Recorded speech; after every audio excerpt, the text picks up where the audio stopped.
Qui contrôle votre vie? Vivez-vous le scénario de quelqu'un d'autre ou êtes-vous l'auteur de votre propre histoire? Dans un monde où nous sommes bombardés de messages sur qui être, quoi aimer et comment vivre, il est révolutionnaire de se demander ce que signifie vraiment vivre pour soi-même. Aujourd'hui, nous n'allons pas seulement parler de la façon de survivre dans ce monde chaotique, nous allons explorer comment prospérer en adoptant la sagesse de Friedrich Nietzsche, entrelacée avec les principes intemporels du stoïcisme. Nous découvrirons le pouvoir de créer votre chemin, de faire confiance à votre propre voie et de trouver le courage de vivre selon vos valeurs les plus profondes. Donc, si vous êtes prêt à défier le statu quo et à découvrir un mode de vie plus authentique, restez dans les parages. Plongeons dans certaines des idées philosophiques les plus provocantes qui promettent de transformer non seulement votre façon de penser, mais aussi votre façon de vivre chaque jour. Si vous appréciez de plonger dans ces idées transformatrices avec nous, une simple faveur gratuite que je vous demanderai est d'appuyer sur le bouton d'abonnement et de ne sauter aucune partie de la vidéo, car tout comme la philosophie de Nietzsche nous enseigne à nous démarquer de la foule, si vous êtes ici, vous êtes déjà une exception. Allons-y. Premièrement, ne suivez pas le troupeau. Cet appel à l'individualisme ne consiste pas seulement à faire une déclaration ou à être différent pour le plaisir de le faire, il s'agit de la nécessité profonde d'aligner nos actions sur nos croyances et nos valeurs les plus profondes. C'est un défi de vivre de manière authentique dans un monde qui privilégie souvent l'uniformité. Lorsque nous parlons de ne pas suivre le troupeau, nous discutons en réalité du courage de faire des choix personnels qui ne correspondent pas toujours aux attentes du grand public. Cela peut être aussi important que de choisir un cheminement de carrière non conventionnel, ou aussi quotidien que de préférer marcher ou faire du vélo plutôt que de conduire, malgré la commodité d'une voiture. Le défi de Nietzsche consiste à se demander pourquoi nous faisons les choses que nous faisons. Agissons-nous par conviction personnelle ou suivons-nous simplement le modèle établi par la société? Les philosophes stoïciens comme Marc Aurèle ont mis l'accent sur des thèmes similaires. Aurèle a dit que le but de la vie n'est pas d'être du côté de la majorité, mais d'éviter de se retrouver dans les rangs des fous. Cela capture de manière vivante l'idéal stoïcien de vivre selon la raison, plutôt que de tomber dans la folie des comportements de la foule. Il nous encourage à trouver notre propre chemin, guidé par la pensée rationnelle et l'intégrité personnelle. Cette notion est profondément enracinée dans la tradition de la philosophie occidentale. Socrate, le père de la philosophie occidentale, a passé sa vie à défier les normes dominantes de la société athénienne, affirmant que la vie non examinée ne vaut pas la peine d'être vécue. Son approche n'était pas une question de dissidence pour elle-même, mais de recherche d'une compréhension plus profonde de ses valeurs et de ses actions. Comme Nietzsche, il croyait en l'importance de l'auto-investigation comme chemin vers la vraie connaissance et une vie juste. Platon a approfondi cette ligne de pensée en illustrant à quel point il est facile d'être trompé par les illusions que la société entretient. Dans son Allégorie de la caverne, il décrit des prisonniers qui confondent les ombres sur un mur avec la réalité parce qu'ils n'ont jamais vu le monde extérieur.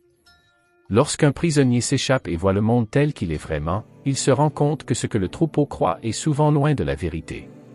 Cette allégorie est un puissant rappel des dangers de se conformer sans se poser de questions et met en évidence la libération qui vient de la recherche de la vérité, même lorsqu'elle va à contre-courant. Les perspectives psychologiques renforcent également l'importance de ne pas suivre le troupeau. Carl Jung, un psychiatre suisse, a plaidé en faveur du développement de l'individualité par le processus d'individuation, en déclarant « Le privilège d'une vie est de devenir qui vous êtes vraiment ». Ce processus implique de se distinguer des normes et des attentes collectives pour atteindre l'épanouissement personnel et l'authenticité. En choisissant de ne pas suivre le troupeau, non seulement nous définissons plus clairement notre identité, mais nous contribuons également de manière unique à nos communautés. Chaque personne qui ose vivre authentiquement offre une perspective différente, enrichissant la diversité de pensées et de choix de vie qui s'offrent aux autres. Il ne s'agit pas seulement d'un gain personnel, il s'agit d'enrichir l'expérience humaine collective. Rappelons-nous les paroles d'Épictète, si vous voulez être écrivain, écrivez. Cette simple directive nous rappelle que pour vivre authentiquement, nous devons nous engager activement dans des pratiques qui reflètent notre vrai moi, et pas seulement les héberger comme des pensées ou des aspirations privées. Qu'il s'agisse de choisir une carrière, un mode de vie ou même notre façon de penser, s'éloigner du troupeau n'est pas seulement un chemin vers l'authenticité personnelle, c'est un voyage vers une vie pleine de sens. 2. Faites confiance à votre opinion. L'exhortation de Nietzsche à se débarrasser du mauvais goût de vouloir être d'accord avec beaucoup nous pousse à cultiver nos propres jugements plutôt que de nous conformer aux opinions populaires. Il ne s'agit pas de rejeter d'emblée les points de vue des autres, mais plutôt de développer une perspective forte et indépendante qui s'appuie sur notre propre raisonnement et notre pensée critique. Le concept de faire confiance à sa propre opinion s'aligne parfaitement avec les enseignements de la philosophie stoïcienne, qui accorde une grande valeur à l'autonomie dans le jugement et l'action. Marc Aurèle a souvent souligné l'importance d'être fidèle à son propre esprit rationnel. Il a écrit « Tout ce que nous entendons est une opinion, pas un fait. Tout ce que nous voyons est une perspective, pas la vérité. » Cela souligne la croyance stoïcienne selon laquelle nos perceptions et nos opinions sont façonnées par nos interprétations et non par la réalité objective, et que nous devons donc être rigoureux dans l'examen et la confiance de ces perceptions. Le stoïcisme enseigne que la sagesse et la vertu viennent de l'intérieur, et cela inclut la formation et la confiance de nos propres opinions. Épictète a souligné l'importance de la confiance en soi lorsqu'il a déclaré « Il est impossible pour un homme d'apprendre ce qu'il pense qu'il sait déjà ». Il a exhorté ses adeptes à remettre continuellement en question leurs propres croyances et à rester ouverts à l'apprentissage et à l'autocorrection. C'est l'essence de faire confiance à votre propre opinion, non pas qu'elle ne devrait jamais changer, mais qu'elle devrait être formée par une réflexion personnelle et une pensée délibérée. Le principe de faire confiance à sa propre opinion trouve également un écho dans la tradition philosophique occidentale au sens large. Socrate, dont la méthode de questionnement rigoureux a jeté les bases de la pensée occidentale, croyait que la vraie connaissance et la vie éthique commencent par une enquête sur ses propres croyances. Sa pratique de tout remettre en question ne visait pas seulement à remettre en question le monde, mais à encourager les individus à réfléchir profondément sur leurs propres hypothèses et croyances. Aristote a également parlé de la nécessité de posséder son jugement dans son Éthique à Nicomaque, où il discute du concept de phronésie, la sagesse pratique. Il décrivait cette vertu comme une capacité à agir avec la meilleure fin à l'esprit, sur la base de ses propres délibérations raisonnées. Selon Aristote, la vraie sagesse implique de faire confiance à ses propres capacités rationnelles pour discerner la bonne ligne de conduite dans des situations complexes. D'un point de vue psychologique, faire confiance à sa propre opinion est crucial pour développer ce que l'on appelle aujourd'hui l'auto-efficacité, la croyance en sa capacité à réussir dans des situations spécifiques. Le psychologue Albert Bandura a montré que les personnes ayant une auto-efficacité élevée sont plus susceptibles de se mettre au défi avec des tâches difficiles et de persévérer plus longtemps face aux obstacles. Ils ont confiance en leur propre capacité à surmonter les difficultés, ce qui est fondamentalement ce que Nietzsche et les stoïciens préconisent. Faites confiance à votre propre raisonnement au-dessus du bruit de la foule. Faire confiance à son opinion n'est pas seulement une façon d'affirmer son individualité, mais un aspect fondamental pour mener une vie raisonnée et éthique. Il s'agit de développer la confiance nécessaire pour défendre ses convictions, même lorsqu'elles vont à l'encontre des vents dominants de l'opinion sociétale. En cultivant cette confiance, nous devenons non seulement plus alignés avec notre vrai moi, mais aussi plus résilients et capables de naviguer dans les complexités de la vie avec intégrité et sagesse. 3. Rechercher la connaissance. Cette quête ne consiste pas simplement à accumuler des faits, mais implique un engagement profond et continu à comprendre le monde qui nous entoure et notre place en son sein. S'engager dans cette quête continue de sagesse peut profondément façonner nos vies, améliorer notre prise de décision et enrichir nos expériences.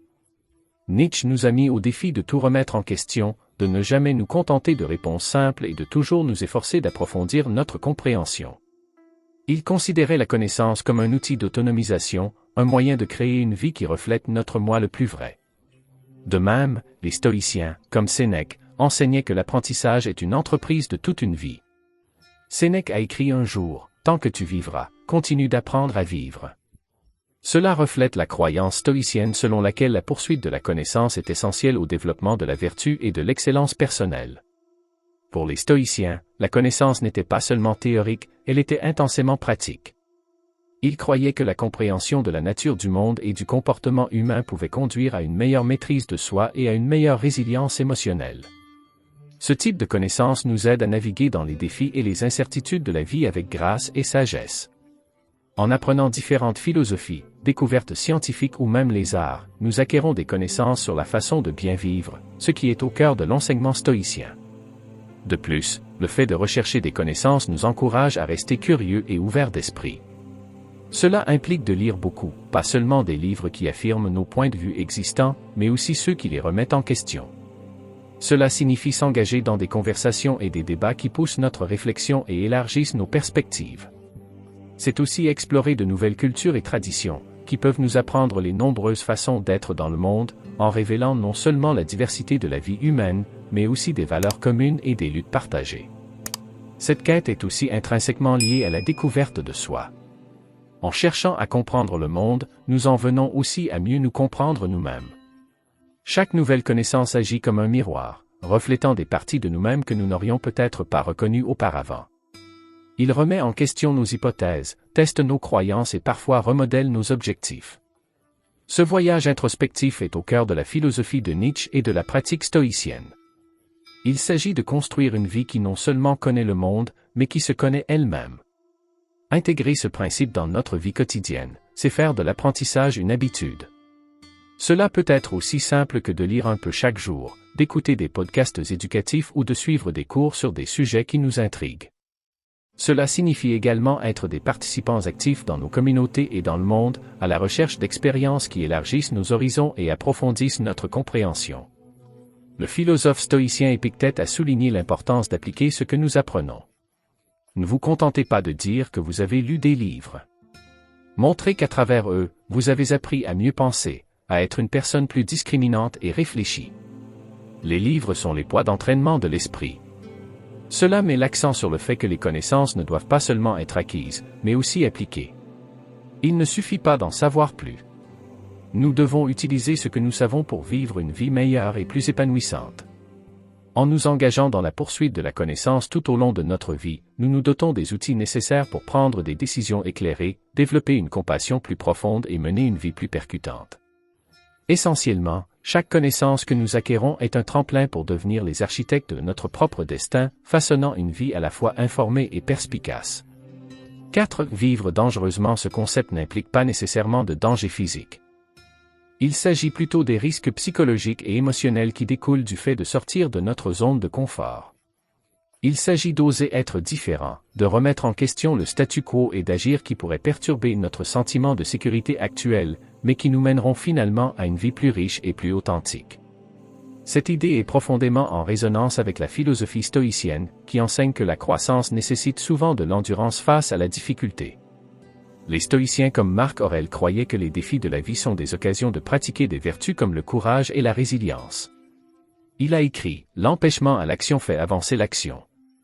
Ce qui fait obstacle devient le chemin. » Cet état d'esprit nous encourage à affronter les défis de front, en les reconnaissant comme des voies de développement personnel et de découverte de soi. Vivre dangereusement en ce sens implique de faire des choix qui peuvent sembler intimidants, mais qui ont le potentiel d'enrichir considérablement nos vies. Cela peut signifier quitter un emploi stable mais insatisfaisant pour poursuivre une passion qui offre moins de sécurité mais plus de satisfaction. Il peut s'agir de déménager dans une nouvelle ville ou un nouveau pays pour découvrir des cultures et des perspectives différentes, ou même de lancer un nouveau projet ou une nouvelle entreprise qui teste nos compétences et repousse nos limites. La clé ici est la volonté d'accepter l'incertitude. L'incertitude est souvent un miroir de nos peurs et de nos insécurités les plus profondes, mais elle ouvre également des portes à de nouvelles possibilités. En s'aventurant dans l'inconnu, nous en apprenons davantage sur nos capacités, nos limites et comment les dépasser. Ce processus ne consiste pas seulement à prendre des risques pour l'excitation. Il s'agit de risques calculés qui s'alignent sur nos valeurs et nos aspirations les plus profondes. De plus, vivre dangereusement s'aligne sur la pratique stoïcienne de la préméditation des mots, une technique où l'on visualise les défis et les revers potentiels comme un moyen de s'y préparer mentalement. Cette pratique ne nous prépare pas seulement à gérer les difficultés. Cela diminue également la peur de l'inconnu, ce qui facilite les pas audacieux en avant. Prendre des risques implique également un profond sentiment de confiance en nous-mêmes, la confiance que nous pouvons gérer les conséquences de nos actes, que nous pouvons nous adapter et apprendre, et que nous sommes suffisamment résilients pour rebondir si les choses ne se passent pas comme prévu. Il s'agit de cultiver une vie intérieure robuste qui peut résister aux fluctuations externes, un principe fondamental de la philosophie de Nietzsche et du stoïcisme. En fin de compte, vivre dangereusement consiste à choisir la croissance plutôt que le confort. Il s'agit de reconnaître qu'une vie sûre peut être satisfaisante à court terme, mais ne mène pas nécessairement à un véritable épanouissement ou à une réalisation de soi. Cela nous encourage à nous demander si nous sommes fidèles à notre potentiel ou si nous ne faisons que suivre des chemins tracés par les attentes des autres et les normes sociétales. Ainsi, lorsque nous parlons de vivre dangereusement, il ne s'agit pas d'un abandon imprudent, mais d'actions réfléchies et déterminées qui nous mettent au défi d'évoluer et d'élargir nos horizons. Il s'agit de faire des choix de vie qui reflètent non seulement qui nous sommes, mais aussi qui nous aspirons à devenir. Ces choix, aussi intimidants soient-ils, sont ce qui rend la vie vraiment vibrante et significative. Numéro 5.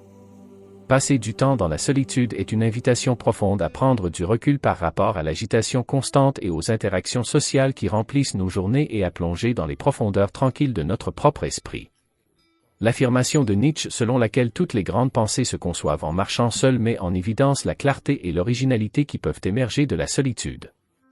Il ne s'agit pas d'isoler, mais de créer intentionnellement des moments de calme pour favoriser une conscience de soi et une perspicacité plus profonde. Les stoïciens, eux aussi, voyaient une immense valeur dans la solitude.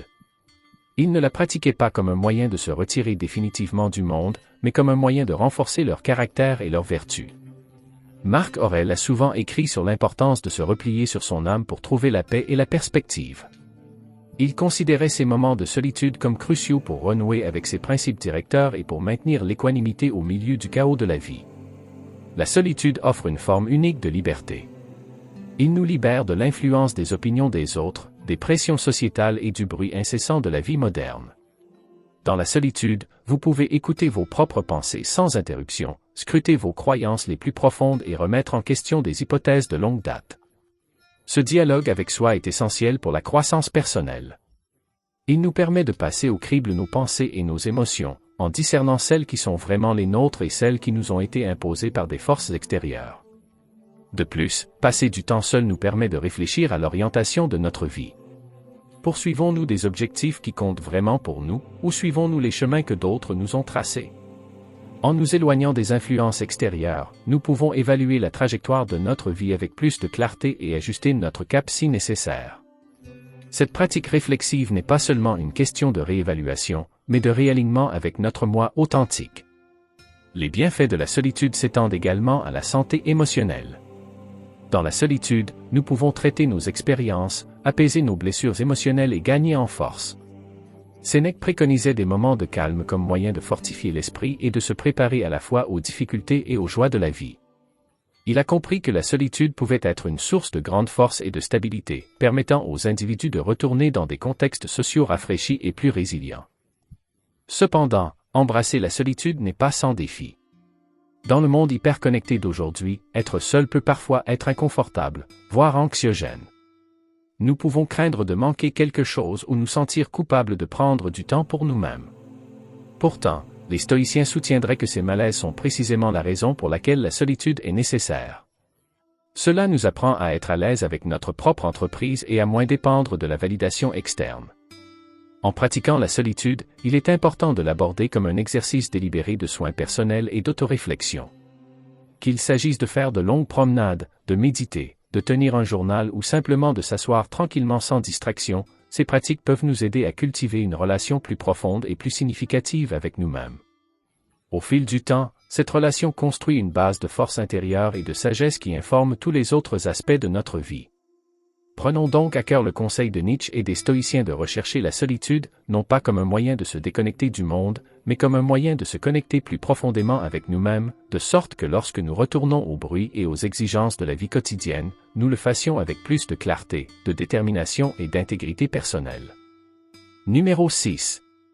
Trouvez votre sens. La philosophie stoïcienne affirme que le véritable épanouissement est atteint en vivant conformément à la raison et à la vertu. Pour les stoïciens comme Épictète, ce ne sont pas les biens ou les circonstances externes qui donnent à la vie sa valeur, mais la façon dont nous réagissons à ces conditions. Il enseigne que les hommes ne sont pas troublés par les choses, mais par les vues qu'ils en ont. Cette idée suggère que le sens n'est pas quelque chose de trouvé ou de donné, mais quelque chose que nous créons en nous-mêmes à travers nos perceptions et nos actions.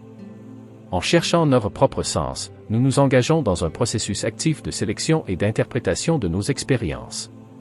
Il s'agit de définir ce qui est réellement important pour nous et d'aligner nos actions sur ces valeurs.